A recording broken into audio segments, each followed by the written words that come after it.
Satyabama Institute of Science and Technology, Chennai and Sriperumbudur.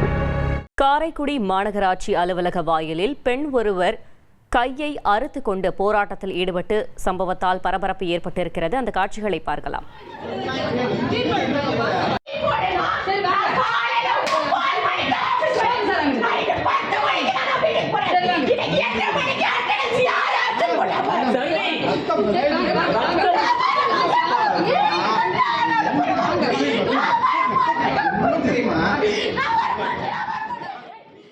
இது குறித்த கூடுதல் தகவலை செய்தியாளர் ஆரோக்கியசாமி வழங்கிட கேட்கலாம். ஆரோக்கியசாமி வணக்கம். அந்த பெண் ஊழியர் போராட்டத்தில் ஈடுபடுவதற்கான காரணம் என்ன?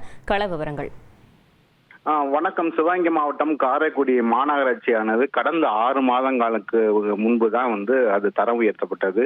இருப்பினும் அதற்கு ஏற்றார் போல பணிகளுக்கு ஏற்றார் போல ஊழியர்கள் பற்றாக்குறை நிலவி வந்ததாக ஒரு புகார் தொடர்ந்து இருந்தது. இந்நிலையில்தான் அங்கே கேசியராக பணிபுரிந்த சர்மிளா பர்வீன் என்பவர் எனக்கு வேலை அதிகமாக கொடுக்குறாங்க, நான் இரவு 10 மணிக்கெல்லாம் நான் போறேன், வேலைப்பளு அதிகமாக இருக்கனால என்னால் வேலை விடவும் முடியல, தொடரவும் முடியல, அதனால எனக்கு தகுந்த ஒரு நிவாரணம் வேணும், எனக்கு குறைந்த வேலைப்பளுவை தர வேண்டும் அப்படின்னு கையில கிழித்து கொண்டு அந்த மாநகராட்சி வாசலின் முன்பு போராட்டத்தில் ஈடுபட்டாங்க. இதனால காவல் நிலையத்துக்கு புகார் அளித்து அவங்க பெண் காவலர்கள் மீட்டு தனியார் மருத்துவமனையில் அனுமதிச்சாங்க.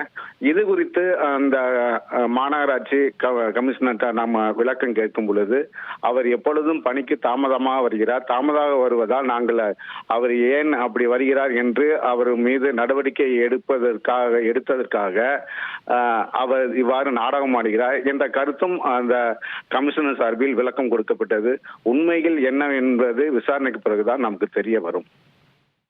தகவல்களுக்கு நன்றி ஆரோக்கியசாமி.